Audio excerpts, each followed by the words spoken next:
नमस्कार, मी मधुरा. मधुराज रेसिपी मराठीमध्ये तुम्हा सर्वांचं खूप खूप खूप मनापासून स्वागत. आज आपण गावरान पद्धतीचं कैरीचं लोणचं कसं बनवायचं ते बघतोय. यापूर्वी आपण एक टिपिकल जे लोणचं असतं ते बघितलं होतं, लाल मसाल्याचं. तर ही थोडीशी वेगळी पद्धत आहे. तर इथे अर्धा किलो कैरी घेतली आहे. कैरी स्वच्छ धुवून घ्यायची. धुवून झाली की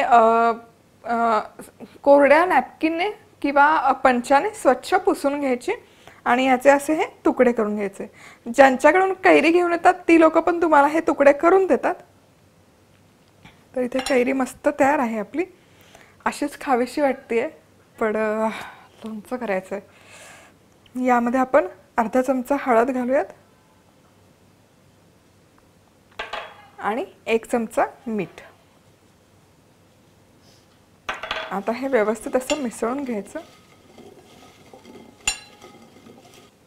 कैरीला व्यवस्थित मीठ आणि हळद चोळून झालं की ही एका बरणीमध्ये काढून घ्यायची. बरणी स्वच्छ धुवून घ्यायची आणि उन्हामध्ये सुकवून घ्यायची. त्यामुळे मग त्यामध्ये जंतू राहत नाही, चम्स राहत नाही. परफेक्ट. आता झाकण लावायचं आणि पूर्ण 1 दिवस हे जार किंवा हे बरणी उन्हामध्ये मुरवत ठेवायचे. मधुराज रेसिपी मसाले कॉन्टेस्टमध्ये भाग घेण्यासाठी अमेझॉनवरून मसाले ऑर्डर करा.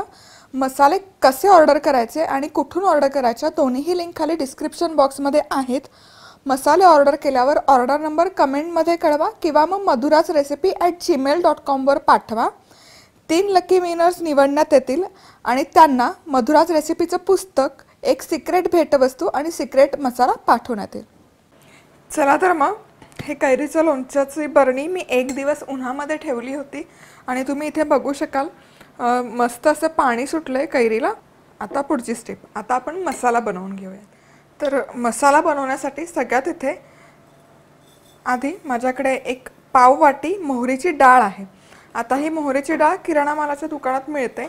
ही डाळ नसेल वापरायची तर मग घरची मोहरी भाजून घ्यायची तडतडेपर्यंत आणि त्याची भरड काढून तीही वापरू शकता. ही डाळच वापरली पाहिजे असं काही नाही. आता ही हलकीशी एक 3 ते 4 मिनिट खमंग होईपर्यंत फक्त भाजून घ्यायची. चला तर मग ही डाळ इथे छान अशी भाजून झाली की एका डिशमध्ये काढून घेऊयात.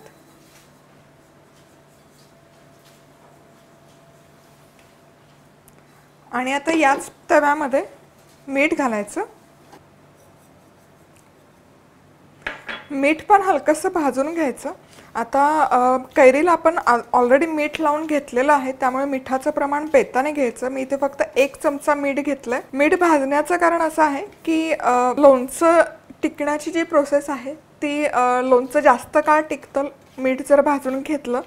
त्यामुळे मी कायम लोणच्याच्या रेसिपीमध्ये मीठ भाजून घ्या असं सजेस्ट करत असते.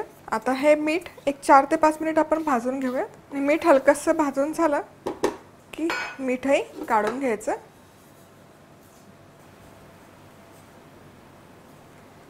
आणि आता याच पॅनमध्ये 1 चमचा धणे घालायचे. अख्खे धणे घालून झाले की 1 चमचा जिरं घालायचं आणि हे हलकंसं भाजून घ्यायचं. खूप कडकडीत भाजायचं नाही आहे. रंग वगैरे नाही बदलला तरी चालेल. फक्त थोडंसं ते त्याचा जो मऊपणा असतो खडा मसाल्यांचा तो गेला पाहिजे. थोडेसे क्रिस्पी झाले पाहिजे. चला तर मग हे हलकेसे भाजून झाले. छान असा खमंग सुवास येतोय. आता यामध्ये अर्धा चमचा मेथ्या घालायच्या. मेथ्या भाजायची गरज नाही आहे, फक्त मिक्स करून घ्यायच्या गरम तव्यावर. 3-4 मिनिट असं भाजायची गरज अजिबात नाही. फक्त आपण हे मिक्स करून घेऊया. मस्त. आता मेथ्यांचा पण स्वाद छान यायला लागलाय, सुरुवात झाली. आता हे आपण सगळे जिन्नस मिक्सरच्या भांड्यामध्ये काढून घेऊया आणि याच तव्यामध्ये आता मोहरीचं तेल घालूयात. तर 1 वाटी मोहरीचं तेल आहे इथे. मोहरीचं तेलच वापरलं पाहिजे असं काही नाही. गोडं तेल वापरू शकता किंवा तुम्ही घरी रोजच्या वापरात जे तेल वापरता ते इथे वापरू शकता. मोहरीचं तेल आपण गरम करून घेतोय. फक्त हलकासा त्याला स्मोक यायला लागला, धूर यायला लागला की गॅस बंद करूया. तर हे जे खडे मसाले भाजलेले मिक्सरच्या भांड्यात काढून घेतले त्याला झाकण लावायचं आणि मिक्सरमध्ये याची ओबडधोबड पूड करून घ्यायची. आता हे तेल छान असं स्मोकी झालंय, वाफ यायला सुरुवात झाली आहे. त्यामधून यामध्ये हिंग घालायचं. 1 पाव चमचा हिंग आणि हे थंड करून घेऊयात. आता हे मिक्सरमध्ये फिरवून घेतलंय. धने, जिरं आणि मेथ्या. आता लोणच्याचा मसाला करण्यासाठी हे जे भाजून घेतलेले जिन्नस आहे त्यामध्ये ही पूड घालायची. यामध्येच 1 चमचाभर लाल तिखट घालायचं, किंवा तुम्हाला कितपत तिखट हवं त्या अंदाजाने कमी जास्त करू शकता. हे मिसळून घ्यायचं. हवं तर सुक्या लाल मिरच्या भाजून त्याची पूड पण तुम्ही करू शकता. आणि आता हे जे तेल आहे हे तेल घालूया त्यामध्ये. हे पण मिक्स करून घ्यायचं.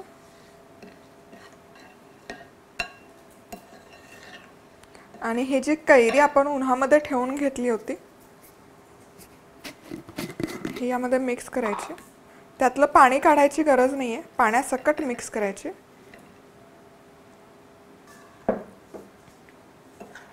आणि हे छान असं सगळं व्यवस्थित मिसळून घ्यायचं.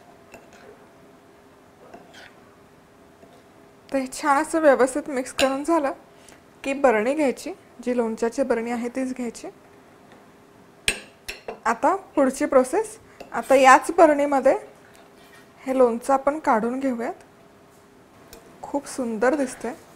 खाराचं लोणचं असंही म्हणलं जातं या लोणच्या.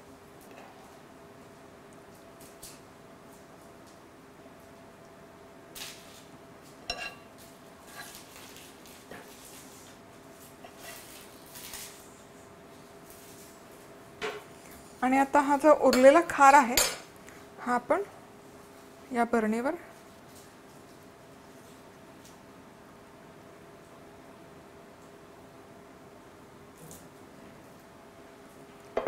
आता झाकण लावायचं आणि उन्हामध्ये 2 ते 3 आठवडे हे लोणचं मुरत ठेवायचं. दररोज चमचा घ्यायचा आणि हे छान असं ढवळून घ्यायचं, खालीवर करायचं, कारण जो रस आहे तो खाली राहतो. त्यामुळे दररोज दिवसातून एकदा तरी व्यवस्थित असं मिक्स करून घ्यायचं चमच्याने.